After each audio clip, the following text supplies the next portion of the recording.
बिस्मिल्लाहिर्रहमानिर्रहीम। नाज़रीन अस्सलाम वालेकुम, मैं हूँ इमरान वसीम। नाज़रीन बेसिकली इस व्लॉग में दो बड़ी अहम ख़बरें आपके साथ हम शेयर करने जा रहे हैं। पहली बड़ी ख़बर जिससे हम अपने प्रोग्राम का बाज़ाब्ता तौर पे आगाज़ करेंगे, वो नाज़रीन एक अहम हुकूमती रुकन के साथ हमारी मुलाकात है। उस मुलाकात में जब ये सवाल किया गया chief justice of Pakistan justice Qazi Faiza की मुद्दत मुलाज़मत में तोसी का, तो उस तोसी के सवाल पर हुकूमती अहम रुकन ने क्या जवाब दिया कि हुकूमती हलकों में चीफ जस्टिस ऑफ पाकिस्तान की मुद्दत मुलाज़मत के हवाले से क्या सोच पाई जाती है, क्या राय पाई जाती है। एक तो उस सवाल का जवाब क्या दिया गया, और फिर एक पर्टिकुलर सवाल और भी हुआ इमरान खान के हवाले से, इमरान खान के जमात के सियासी रहनुमाओं के हवाले से, इमरान खान के वोटर सपोर्टर के हवाले से। लेकिन उसका फोकस भी ये था कि वो जो झूठ फैलाने वाले हैं, झूठी बातें करने वाले हैं, झूठे इल्ज़ामात लगाने वाले हैं, उन पर हुकूमत क्या पक्का हाथ डालने जा रही है। ये इस ख़बर की डिटेल भी आपके साथ हम शेयर करेंगे। और इसके अलावा नाज़रीन, शानदाना गुलजार साहबा, उनसे मुतल्लिक भी एक बड़ी अहम ख़बर है, जिन्होंने मरीम नवाज़ साहबा के हवाले से कुछ संगीन नोयत के इल्ज़ामात लगाए थे, बातें कही थीं। उस पर FIA मुतहरिक हुआ था, FIA ने एक्शन लिया था। अब FIA के उस एक्शन पर फर्दर डेवलपमेंट क्या हुई है, उस पर भी आप नाज़रीन के साथ डिटेल शेयर करेंगे। लेकिन नाज़रीन, प्रोग्राम का आगाज़ करने से पहले आपसे दरख्वास्त करेंगे कि चैनल को सब्सक्राइब कर लें, बेल आइकॉन का बटन प्रेस करें, और अगर आपको हमारी वीडियो पसंद आती है तो इसको लाइक भी करें, और अपने दोस्तों, अपनी कम्युनिटी और अपने रिलेटिव्स के साथ हमारे इस व्लॉग को आपने शेयर भी करना है। आपके इस शेयरिंग से और आपके सब्सक्रिप्शन से और बेल आइकॉन का बटन प्रेस करने से हमारे यूट्यूब चैनल को बहुत सपोर्ट मिलती है। तो पहली खबर से नाज़रीन, जैसा कि हमारा मॉर्निंग व्लॉग की एक रूटीन कह लें या फॉर्मेट कह लें कि अदालती महाज पर जिन अहम केसेस की समाअत होने जा रही होती है, उनका मुख्तसर सा अहवाल आपकी खिदमत में इसलिए पेश करते हैं तो आपको पता चल सके कि आज कोर्ट से कौन सी अहम खबर जनरेट हो सकती है। तो नाज़रीन, 4 अहम केसेस हैं, चारों PTI के हवाले से हैं। एक तो नाज़रीन बैरिस्टर गौहर साहब, उमर अयूब साहब और शिबली फराज साहब, ये इमरान खान साहब से मुलाकात के ख्वाहिशमंद हैं। इसी सिलसिले में एक दरख्वास्त गुज़िश्ता रोज़ इस्लामाबाद हाई कोर्ट में गुजारी गई तीनों रहनुमाओं की तरफ से, मुश्तरका एक एप्लीकेशन। तो आज हाई कोर्ट में इस दरख्वास्त पे कि तीनों रहनुमाओं को, बैरिस्टर गौहर को, उमर अयूब को और शिबली फराज को इमरान खान से मुलाकात की इजाज़त दी जाए, इस दरख्वास्त पर समाअत होगी। इसके अलावा नाज़रीन, तहरीक इंसाफ के इस्लामाबाद के जो कैंडिडेट थे कौमी असम्बली के, आमिर मुगल, उनकी दरख्वास्त ज़मानत के हवाले से भी आज इस्लामाबाद हाई कोर्ट में समाअत होगी।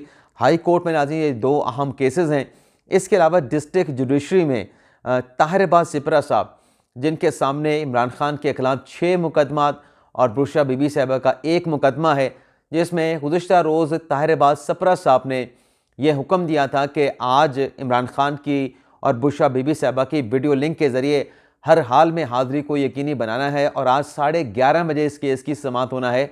और जब अदालती कार्रवाई का नाज़रीन आगाज़ होगा तो अडयाला जेल और बनी गाला में अदालती स्टाफ भी मौजूद होगा, ताकि बानी तहरीक इंसाफ इमरान खान और उनकी अहलिया बुशरा बीबी साहबा की जो हाज़िरी है वो वीडियो लिंक इंटरनेट सर्विस के ज़रिए जो है वो यकीनी बनाई जा सके। इसके अलावा नाज़रीन, इस्लामाबाद की डिस्ट्रिक्ट जुडिशरी में PTI रहनुमाओं के खिलाफ आज़ादी मार्च, तोड़ फोड़ के हवाले से भी अहम मुकदमे की आज जो है इस्लामाबाद की डिस्ट्रिक्ट अदालत में समाअत होने जा रही है। इसके अलावा नाज़रीन, आ जाते हैं जो हमारे व्लॉग की सबसे अहम खबर है, जो अहम हुकूमती रुकन के साथ हमारी मुलाकात हुई। तो उस मुलाकात में उन्होंने क्या इंकशाफात किए हैं। नाज़रीन, इस मुलाकात में हुकूमती रुकन ने इस बात का बरमला इज़हार किया कि वो एक अहम काम के ऊपर जो है वो अपना होमवर्क शुरू कर चुके हैं, यानी अपने काम का उन्होंने आगाज़ कर दिया है। अब काम क्या है नाज़रीन, ये जो फेक न्यूज़ सोशल मीडिया पे फैलाई जाती हैं या मीडिया के ऊपर आके ऐसे बयानात दिए जाते हैं किसी के मोबाइल कैम पे, फिर नेशनल मीडिया उसको अपलिफ्ट कर लेता है या उसको चला देता है। तो वो फेक न्यूज़ की वेरिफिकेशन नहीं होती। लेकिन उस फेक न्यूज़ के ज़रिए जिसको टारगेट किया जाता है उसके ऊपर इल्ज़ामात, कीचड़ उछाल दिया जाता है, मलाइन कर दिया जाता है, और फिर साख क्या बचनी है जिसको टारगेट किया जाता है। इसके अलावा गंदी गलीज़ गालियाँ दी जाती हैं। इससे भी जो टारगेट पर्सन होता है उसकी साख को नुकसान पहुंचता है, डेफेमेशन बनती है, और फिर पगड़ियाँ उछाली जाती हैं, इदारों के सरबराहान के ख़िलाफ़ काम होता है। तो मामला नाज़रीन ये है कि अब इनके ख़िलाफ़ ऐसे जो लोग हैं, ज़्यादा ताल्लुक़ तो पाकिस्तान तहरीक इंसाफ के साथ है, इमरान खान के या तो जमात के रहनुमा हैं या तो वोटर सपोर्टर हैं, ट्रोल्स हैं, लेकिन कुछ ऐसे भी हैं जिनका ताल्लुक़ दीगर सियासी जमातों से भी, लेकिन उनकी तादाद इंतहाई कम है, उनकी रेशो ना होने के बराबर है। अब हुआ नाज़रीन ये है कि मामला जो इस पर करने मतलब जो होनी चीज़ होने जा रही है, जैसे कि दुनिया के तरक्की याफ्ता ममालिक की जो है वो मिसाल दी जाती है कि वहाँ पर डेफामेशंस के लॉ हैं, तो वहाँ पर कोई फेक न्यूज़ नहीं देता। आपके सामने है कि आप अगर हमारे मुल्क के न्यूज़ चैनल निकाल के देखें तो जो ख़बर वो यहाँ पे चला रहे होते हैं, जिस पे डाउट होता है, वो अमेरिका में नहीं चलाते, वो बरतानिया में नहीं चलाते। इस वजह से नहीं चलाते कि अगर वहाँ पे ख़बर चली और वहाँ पे हमें किसी ने सू कर दिया तो फिर अपना सब कुछ बेच के जो है वो फिर पैसे जो जुर्माना होता है उसके अदा करना पड़ेंगे। कई मिसालें आपके सामने मौजूद हैं। यानी यहाँ तक बरतानिया, अमेरिका की अगर हम बात करें, अगर आप फेक न्यूज़ फैलाते हैं, अगर आप कोई एलिगेशन किसी पे लगाते हैं जिससे उसकी साख को नुकसान पहुंचता है, उसकी हद तक होती है, तो आप कोर्ट में जाते हैं। जब कोर्ट में जाते हैं तो फिर इतने भारी भारी जुर्माने हैं कि कोई भी ऐसी कोई बात करने से पहले 100 बार बरतानिया, यूरोप और अमेरिका में सोचता है कि मैं अगर इसको साबित नहीं कर पाया तो मुझे अपना घर बार तो क्या अपने कपड़े भी बेचने पड़ सकते हैं। और वहाँ पे कंटेम्प्ट की पुरस्टिंग इसलिए नहीं होती। ये अथर मिनल्ला साहब भी कहा करते थे, कई बार उन्होंने जब chief justice Islamabad high court थे वो कहा करते थे कि बजाय इसके कि कंटेम्प्ट की कार्रवाई हो, पीका जैसे लॉस बनाए जाएं, सिविल डेफेमेशन का आप कानून बना दें और उसको इतना इफेक्टिव बनाएं कि किसी को फेक न्यूज़ या किसी को दूसरे पर बेबुनियाद इल्ज़ामात लगाने की ज़रूरत ना हो।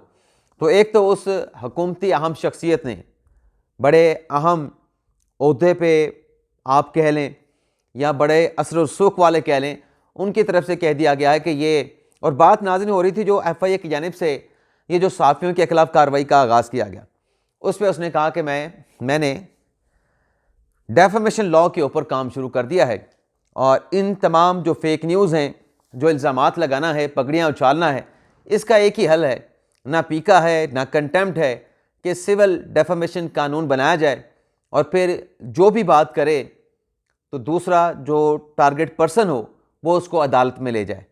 उनका यह कहना था कि अभी जो डेफेमेशन का लॉ है वो वीक है, वो कमज़ोर है। कोई अगर डेफेमेशन का सूट भी करे तो जिसके खिलाफ होता है वो बॉदर भी नहीं करता, क्योंकि सालों में केस चलता रहता है। उसकी उन्होंने मिसाल भी दी माजी की। अब माजी की मैं मिसाल दूंगा तो वो हमारे जो हुकूमती रुकन, हमारे जो सोर्स हैं वो एक्सपोज हो जाएंगे। इसके अलावा उसी मुलाकात में फिर पूछा गया कि अगर हुकूमत के पास जैसे कि 2/3 मेजॉरिटी मौजूद है, क्या काजी फ़ाइज़ा को आप मुद्दत मुलाजमत में तोसी देने का कोई इरादा रखते हैं? इस हवाले से कोई आइनी तरमीम हुकूमत के ज़ेरे गौर है? तो उस हुकूमती रुकन ने नाज़रीन वाज़ेह तौर पे कहा कि फ़िलहाल हुकूमती ऐवानों में किसी जगह पर भी ये सोच, ये राय नहीं है कि हमने चीफ जस्टिस पाकिस्तान काजी फ़ाइज़ा को आइनी तरमीम करके उनकी मुद्दत मुलाजमत में तोसी करना है। और उसकी उन्होंने एक वजह भी पेश की कि ये कोई इतना आसान काम नहीं है कि आप किसी सिंगल शख्स को तोसी दे दें। उन्होंने कहा कि इसके लिए आपको बहुत सारी चीज़ों का एक भरपूर पैकेज बनाना पड़ेगा। यानी सिर्फ सुप्रीम कोर्ट के जजेस की मुद्दत मुलाजमत में तोसी नहीं करनी पड़ेगी, यानी काजी फ़ाइज़ा की सिर्फ मुद्दत मुलाजमत में तोसी नहीं करना पड़ेगी, बल्कि उसके साथ साथ सुप्रीम कोर्ट के बाकी जजेस और जो हाई कोर्ट के जज साहबान हैं उनकी मुद्दत मुलाजमत भी बढ़ाना पड़ेगी। और फिर उन्होंने ये भी कहा कि सिर्फ उनकी मुद्दत मुलाजमत नहीं बढ़ाना पड़ेगी, फिर जो हाई कोर्ट और सुप्रीम कोर्ट का जज बनने का जो एक क्राइटेरिया है कि इतना एक्सपीरियंस आपके पास हो, 45 साल आपकी एज हो, तो फिर आप हाई कोर्ट या सुप्रीम कोर्ट के जज बन सकते हैं। वहाँ पर भी आपको चीज़ों को देख के रिव्यू करना होगा। उन्होंने कहा कि इतना आसान काम नहीं है। अच्छा, इस हवाले से मैं आपको बता दूं कि पाकिस्तान बार कौंसिल से जो हमारी बात हुई, उनका भी कहना था कि पर्सन स्पेसिफिक जो इस किस्म की तौसीक की बात की जा रही है, हम ऐसी किसी भी आइनी तरमीम की भरपूर मुखालफत करेंगे। और 2019 में पाकिस्तान बार कौंसिल ने यह फैसला किया था, जो वकला की एक जनरल बॉडी हुई थी, कि इस किस्म की तौसी, पर्सन स्पेसिफिक, किसी को नवाजना, ऐसी किसी तौसी की भी हम मुखालफत करेंगे। और फिर उनसे ये भी पूछा गया कि क्या एडहॉक जजेस सुप्रीम कोर्ट में लगाए गए, तो आप इस पर क्या कहेंगे। उन्होंने कहा कि हम इसकी भी मुखालफत करेंगे। वैसे अब पाकिस्तान बार कौंसिल का अपना एक मौक़िफ़ है ये एडहॉक जजेस के हवाले से कि वो मुखालफत करेंगे। सुप्रीम कोर्ट में अगर पेंडेंसी को नीचे लेके आना है और एडमिनिस्ट्रेशन ऑफ जस्टिस को बेहतर बनाना है, तो फिर एडहॉक जज लगने चाहिए, ताकि जब बैकलॉग नीचे आएगा, जब ज़ेर इल्तवा मुकदमात नीचे आएंगे, तो जब जहाँ साइलिन को इंसाफ मिलेगा, वहीं बैकलॉग जब नीचे आएगा, तो जो एग्जिस्टिंग जज होंगे उनके लिए भी काम बेहतर अंदाज में करने के मौके पैदा होंगे जब केसेस की तादाद कम होगी। इसके अलावा नाज़रीन, ये तो मैंने आपको हुकूमती रुकन के हवाले से बताया। इरफान सदीकी साहब ने भी कल किसी आइनी तरमीम का जिक्र किया, जिसमें नाज़रीन इरफान सदीकी साहब ने कहा कि एक आइनी तरमीम के ऊपर जो है वो काम चल रहा है, काम शुरू हो चुका है। उन्होंने कहा कि हुकूमत, नैब और निगरान हुकूमतें, यानी जो नैब का इदारा है और जो निगरान हुकूमतें, मुद्दत मयाद एक हुकूमत की ख़त्म होने के बाद निगरान सेटअप आता है, इसको ख़त्म करने के लिए भी जो है वो आइनी तरमीम पर काम शुरू हो चुका है। लेकिन उन्होंने कहा कि सबसे पहला काम जो हुकूमत करेगी वो IMF के साथ जो नेगोशिएशन है उस पर सबसे पहले काम होगा, IMF के पैकेज के हवाले से, और फिर उन्होंने कहा कि आइनी तरमीम पे काम होगा। इरफान सदीकी साहब ने कहा कि आइनी तरमीम में जो बल्दियाती निज़ाम है उसको प्रोटेक्ट किया जाएगा, उसको बेहतर बनाया जाएगा।